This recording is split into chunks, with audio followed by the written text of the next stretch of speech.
حضرت سیدنا ابراہیم علی نبینا علیہ الصلوۃ والتسلیم کا ذکر یہاں پر ہے، وہ جو آپ کے بچپن میں واقعہ پیش آیا کہ آپ تنہا اپنی آبادی میں تھے جو اللہ کی عبادت کرتے تھے، باقی سب کے سب وہاں پر بتوں کی پرستش والے، کچھ ستارہ پرست تھے، کچھ سورج کے پوجا والے تھے۔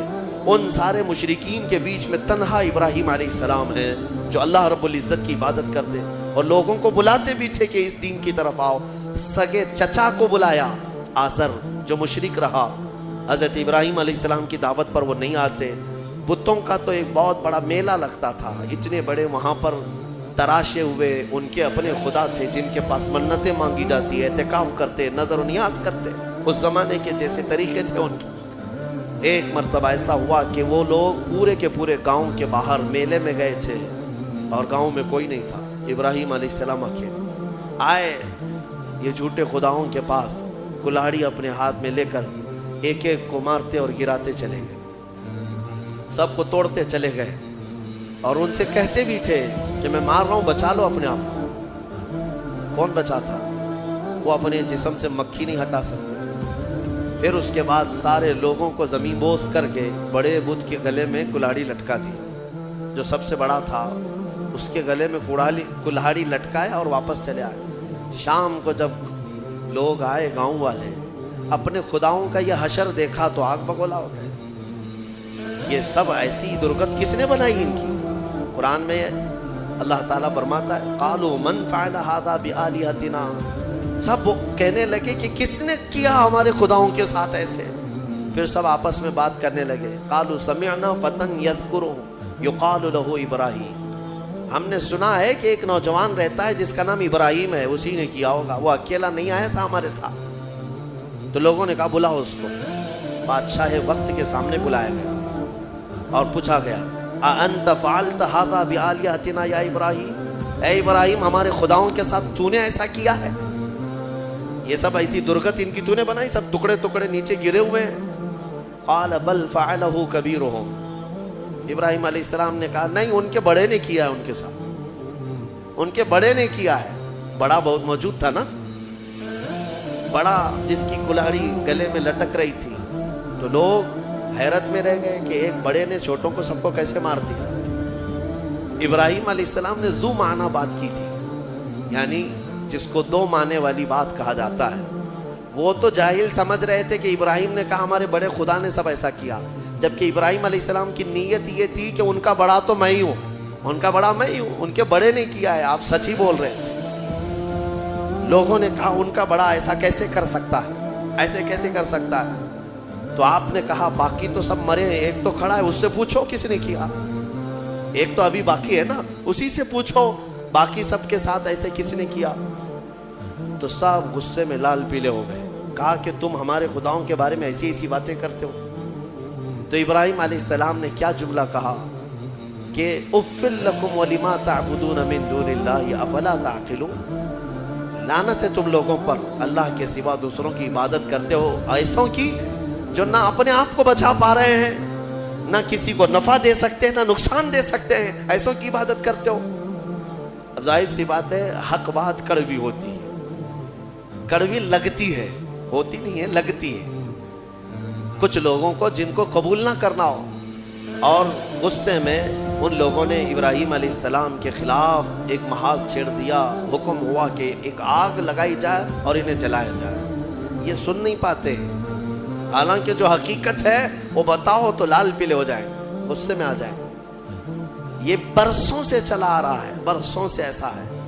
ابراہیم علیہ السلام کو آگ میں ڈالنے کے لیے انہوں نے جو آگ لگائی، تفسیر میں اس کے لیے فرمایا گیا 1 مہینے تک جلاتے رہے، 1 مہینے تک سارے لوگ لکڑیاں جمع کی، جنگل کاٹ کاٹ کر کے انہوں نے لکڑیوں کا اوٹ لگا دیا۔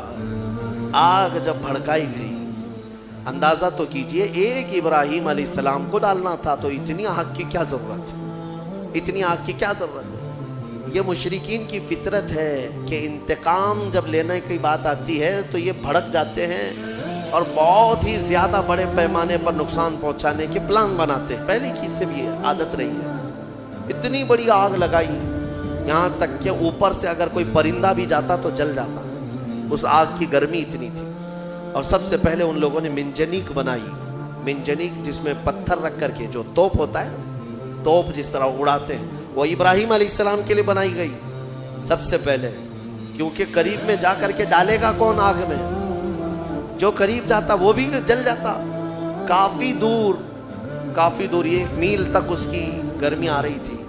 منجنیک میں ابراہیم علیہ السلام کو رکھ کر کے اڑایا گیا تاکہ آگ میں وہ اچھل کر کے جائیں. قریب تک تو کوئی جا نہیں سکتا تھا. انہوں نے منجنیک میں رکھ کر کے ابراہیم علیہ السلام کو اڑایا. جب ابراہیم علیہ السلام آگ میں گرے جا رہے تھے تو اللہ رب العزت نے جبرائیل امین کو بھیجا کہ فوراً جاؤ ابراہیم کے پاس اور ان کو آگ سے بچاؤ. جبرائیل آئے اور کہنے لگے الک حاجت یا خلیل اللہ, اے اللہ کے خلیل کوئی حاجت ہو تو بتا دے, آگ میں گرنے کے قریب ہیں. ابراہیم علیہ السلام کہتے ہیں حاجت تو ہے مگر تم سے نہیں, میرے رب ذوالجلال سے. یہ توکل تھا, یقین تھا. اللہ تعالیٰ فوراً فرماتا ہے قلنا یا نار کونی بردن و سلاما علی ابراہیم, ہم نے کہا اے آگ ابراہیم پر ٹھنڈی ہو جا, سلامتی والی ہو جا. اللہ کا یہ حکم تھا یا نارو, اے آگ. اس وقت حضرت ابراہیم علیہ السلام کے لیے جو جلائی گئی تھی آگ, وہ دکھ تو رہی تھی آگ, لیکن اندر سے ایسی ٹھنڈی تھی جیسے کسی باغیچے کی ٹھنڈی ہوا. ابراہیم علیہ السلام اس میں کئی دنوں تک رہے اور آپ کے جسم تو دور کی بات, آپ کے کپڑے کا رواں تک نہیں جلا. اور اتنا ہی نہیں, روایات میں ملتا ہے کہ اس زمانے میں پوری دنیا میں جہاں جہاں آگ جل رہی تھی ساری آگ ٹھنڈی ہو گئی تھی, کیونکہ اللہ نے فرمایا یا نارو, اے آگ ٹھنڈی ہو جا. تو ہر آگ نے یہ محسوس کیا کہ یہ حکم میرے لیے تو نہیں ہے. دنیا میں جہاں جہاں آگ جل رہی تھی سب ٹھنڈی ہو گئی. ابراہیم علیہ السلام کے لیے ٹھنڈی کی گئی تھی ایک آگ, لیکن دنیا کی ہر آگ ٹھنڈی ہوئی ہے. اسی لیے ہمارا یہ عقیدہ ہے کہ اللہ تبارک و تعالی جب اپنے محبوب بندوں کی محبت میں رحمتیں اتارتا ہے یا ان کے آس پاس سے عذاب اٹھاتا ہے تو جو قریب میں ہوتا ہے سب کو بھی وہ برکت میسر آ جاتی ہے, وہ برکت مل جاتی ہے. ابراہیم علیہ السلام کئی دنوں تک وہاں رہے اور اس کے بعد آگ بجھائی گئی, اور جب آگ کو ٹھنڈا کیا گیا تو ابراہیم علیہ السلام اپنے کپڑے جھاڑتے ہوئے کئی دنوں کے بعد آگ سے باہر آ رہے ہیں. میرے عزیزو, وہاں کیسے رہے آپ؟ یہاں تک کہ روایات بتاتی ہیں کہ ابراہیم علیہ السلام کو اس آگ کے اندر پھل بھی ملتے تھے, غذا بھی ملتی تھی, پانی بھی ملتا تھا, ساری نعمتیں ملتی تھی, اور کھاتے بھی رہتے تھے, پیتے بھی رہتے تھے. یعنی ابراہیم علیہ السلام کے لیے اللہ تعالیٰ نے وہ مکمل ایک بہترین آرام دہ باغیچہ بنایا. یہ مولا کی شان ہے, وہ جب آگ کو چاہے ٹھنڈا فرمائے اور کبھی ٹھنڈے کو چاہے تو وہ آگ بھی بناتے. اس کی قدرت کے فیصلے. ابراہیم علیہ السلام جب باہر آئے تو جانتے ہیں وہاں پر موجود لوگ جنہوں نے دیکھا وہ ابراہیم علیہ السلام پر ایمان لے آئے. اب ابراہیم علیہ السلام کے اس معجزے کے بعد گاؤں والے اور پریشان ہو گئے, جس کو ہم ہمیشہ کے لیے ختم کرنا چاہ رہے تھے, اب تو یہ آگ سے باہر آنے کے بعد ہمارا آدھا گاؤں اپنے دین میں لے لیا. اور ابراہیم علیہ السلام کے پیروکار اور بڑھ گئے. پھر وہاں سے ہجرت کر کے آپ کو بابل, یہ شہر عراق کا ہے, بابل, آج بھی وہ عراق کا شہر موجود ہے. بابل, انگلش میں اس کو بیبیلون کہتے ہیں, دنیا کی سب سے پرانی آبادی جہاں ہے. یہاں سے ہجرت کر کے پھر ابراہیم علیہ السلام فلسطین آئے جو مصر کا حصہ تھا. عزیزان گرامی, اس میں 2 باتیں یہاں پر نقل کی جاتی ہیں. ایک بات تو یہ ہے کہ سارے لوگ جو وہاں پر ابراہیم علیہ السلام کو آگ لگانے میں مصروف تھے وہ کیا ہوئے؟ آگ جب بجھی ایک ہی دن کے اندر اللہ نے اس قوم پر ایسا عذاب نازل کیا کہ ان کے جسم زندگی میں ہی سڑ گئے, ایسے کہ ان کی انگلی لگاؤ تو گوشت نکل جائے. گلن ہو گئی, سڑن ہو گئی. ایک شام تک پوری آبادی سڑ گئی اور گل گئی, سب کے سب ہلاک و برباد ہوئے. جنہوں نے اللہ کے نبی کو آگ میں ڈالا تھا ان کا برا انجام, وہ عذاب میں گرفتار ہوئے. ہاں, ایک بات یہ بھی میں بتا دوں کہ جن لوگوں نے ابراہیم علیہ السلام کی حمایت کی تھی اللہ نے ان کو اپنی محبت سے بھی نوازا اور عنایتوں سے بھی نوازا. روایت میں 2 جانوروں کا بھی ذکر آتا ہے, 2 جانوروں کا, ایک مینڈک کا اور ایک گرگٹ کا, اور چھپکلی کا بھی ہے. کہ گرگٹ نے یہ پھونک پھونک کر کے آگ کو بڑھانے کی کوشش کی اور مینڈک نے تھوک تھوک کر کے پانی آگ کو بجھانے کی کوشش کی. کہ اللہ کے نبی یہ آپ اندازہ کریں گرگٹ کے پھونکنے سے نہ آگ بڑھنے والی ہے, مینڈک کے تھوکنے سے نہ آگ بجھنے والی ہے, لیکن دونوں نے اپنے اپنے کاموں سے اپنی قسمت بنا لی. گرگٹ کی ہمیشہ یہ قسمت بن گئی کہ میرے آقا صلی اللہ علیہ وسلم نے فرمایا یہ گستاخ نبی ہے, جہاں اسے پاؤ مار دو, اور ایک مار میں مارو تو زیادہ ثواب ہے, ثواب ہے اس کو. اور مینڈک کے بارے میں فرمایا خبردار اس کو کہیں دیکھو تو مارو مت, اس لیے کہ یہ اللہ کے نبی کی حمایتی ہے. اللہ کے نبی کے لیے یہ دعا کر رہی تھی, تھوک کر کے آگ بجھانے کی کوشش کر رہی تھی. ایک جانور پر ہمیشہ کے لیے اللہ کی رحمت اور ایک پر اللہ کا غضب. اس سے اندازہ ہوتا ہے کبھی کبھار کاموں سے کچھ ہوتا نہیں ہے, بگڑتا کچھ نہیں ہے, لیکن انسان اپنی تاریخ بدل جاتا ہے.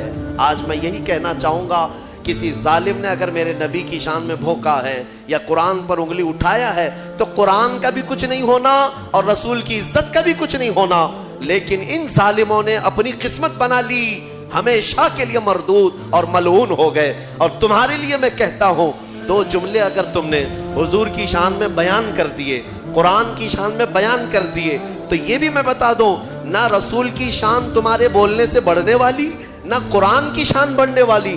ان کی شان تو خود میرے مولا نے بڑھا رکھی ہے.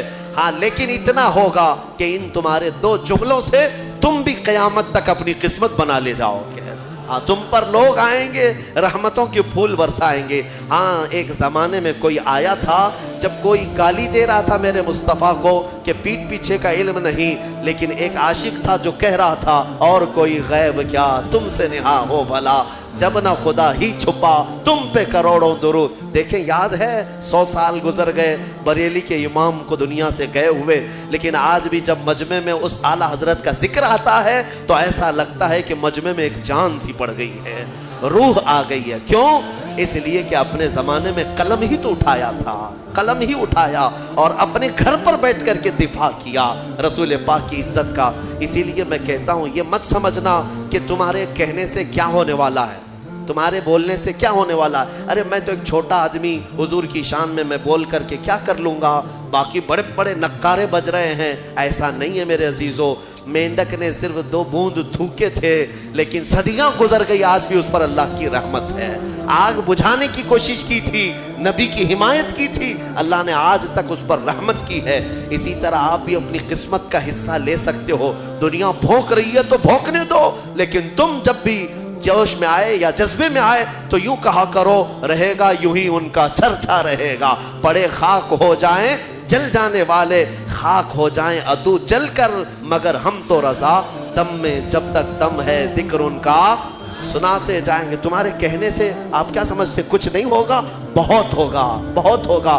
آنے والی 100 نسلیں بھی یاد رکھیں گی کہ نبی پر کوئی بھوک رہا تھا تو ایک عاشق جواب بھی دے رہا تھا, میرے مصطفیٰ کریم صلی اللہ علیہ وسلم کی عزت پر بات کر رہا تھا. یہ تاریخ بن جائے گی. یہی نہیں, قیامت کے دن بھی کروڑوں کا نہیں اربوں کا مجمع ہوگا, لیکن تمہارا نام لے کر میرے مصطفیٰ پکاریں گے, نام لے کر پکاریں گے. کہاں ہے فلاں بن فلاں؟ جب لوگ گالیاں دے رہے تھے تو تیری زبان میرے نغمات بول رہی تھی. جب لوگ ہرزہ سرائی کر رہے تھے تو کوئی کہہ رہا تھا محمد سید الکونین والثقلین والفریقین من عرب ومن عجم. 700 سال ہو گئے امام بوصیری کو دنیا سے گئے ہوئے, لیکن آج بھی ہمارے مجمعوں میں مولاي صلی وسلم کے قصیدے گنگنائے جاتے ہیں. کیوں؟ اس لیے کہ وہ ایک چٹائی پر بیٹھ کر کے ہی میرے مصطفیٰ کی شان بیان کیا. مولا نے امام بوصیری کو ہمیشہ کے لیے زندہ کر دیا, ہماری مجموعوں میں زندہ کر دیا. دیکھیں حضور کی شان میں جس نے بھی کہا وہ آج بھی زندہ ہیں, ان کے نغمات بھی زندہ ہیں, ان کے اشعار بھی زندہ ہیں. گستاخی کرنے والے آئے چلے گئے, کہاں ہے ان کا؟ ان کی گستاخیاں کہاں ہیں؟ نہیں ملیں گی تمہیں. لیکن ہر زمانے میں ہر علاقے میں, ارے یہاں کرناٹک ہے آپ کا علاقہ, آپ کی زبان ویسے تو کنڑ ہے یا ہندی ہے یا جو بھی ہے, آپ کو عربی سے کیا تعلق ہے؟ عربی جانتے بھی نہیں ہو، لیکن جب کبھی کوئی مولا یا صلی وسلم دائماً ابدا پڑھتا ہے، سمجھ میں کچھ نہ آئے، ہاتھ بھی باندھ لیتے ہو، گردن بھی جھکا لیتے ہو۔ کیوں کرتے ہو؟ اس لیے کہ یہ عشق کی بولی ہے، عشق کی بولی ہے۔ اور ایک عاشق نے کہا تھا، تنم فرسودہ جہاں پارا سے ہجراں یا رسول اللہ، دلم پجمردہ آوارا سے عصیاں یا رسول اللہ۔ فارسی کلام ہے، علامہ عبد الرحمن جامی کا لکھا ہوا ہے، لیکن جب ہم اردو والوں میں بھی پڑھتے ہیں تو گردنیں جھومنے لگ جاتی ہیں۔ کیوں؟ عشق کی بولی ہے، عشق کی بولی ہے۔ اور یہاں پر عشق کی بولی کے لیے نہ نسل دیکھی جاتی ہے، نہ رنگ دیکھا جاتا ہے کہ بولنے والا کون سی ذات کا ہے، حتیٰ کہ میں آپ کو یہ بتاؤں کہ بارڈر بھی نہیں دیکھے جاتے، ہندوستان کا ہے کہ پاکستان کا ہے، یہ بھی نہیں دیکھا جاتا۔ عشق کی بولی اگر بارڈر کے باہر سے آتی ہے تب بھی سویکار کیا جاتا ہے کہ نبی کی تعریف کر رہا ہے۔ محمد کی محبت دین حق کی شرط اول ہے، اسی میں ہو اگر خامی تو سب کچھ نامکمل ہے۔ وہاں سے اقبال پکار رہا ہے، دوسری زمین سے اقبال پکار رہا ہے کہ محمد سے وفا تو نے تو ہم تیرے ہیں، یہ جہاں چیز ہے کیا لوح و قلم تیرے ہیں۔ ہم نے اشعار دیکھے، زبان دیکھی، پھر یہ نہیں پوچھا کس خاندان سے ہے، کس ملک کا ہے، کس زمین پہ رہتا ہے، کس کا شاگرد ہے۔ ہم نے کچھ نہیں دیکھا، بلکہ اشعار میں مٹھاس تھی تو نغمات کو زبان پہ بھی چڑھا لیا اور سینے پہ بھی بسا لیا۔ میرے عزیزو اتنا ہی نہیں، دوسرے ملک میں جاؤ، افریقہ کی سرزمین ہے، مصر کی سرزمین ہے، مصر میں عربی لوگ ہیں، لیکن ہم نے باضابطہ دیکھا ہے مجلس ختم ہوتی تھی جمعہ کے دن، وہاں پر کئی علماء ہوتے، مجلس ختم ہونے کے بعد بڑے بڑے علماء، جامعہ ازہر کے بھی علماء ہوتے، اور کھڑے ہو کر کہتے تم ہندوستانی ہو؟ کہتے ہاں۔ کہو پھر وہ پڑھو مصطفیٰ جان رحمت پہ لاکھوں سلام۔ ان کو کیا سمجھ آتی تھی؟ کیا سمجھ ہے؟ ہم نے پوچھا بھی تھا، سمجھتے ہیں آپ؟ کہتے نہیں سمجھ تو نہیں آتی، لیکن اس میں مٹھاس ہی کچھ اور لگتی ہے۔ یہ عشق کی بولیاں ہیں میرے عزیزو۔ جو نبی کی حمایت میں بولا، میرا مولا ہر زبان والے تک اس کی بات کو پہنچاتا ہے۔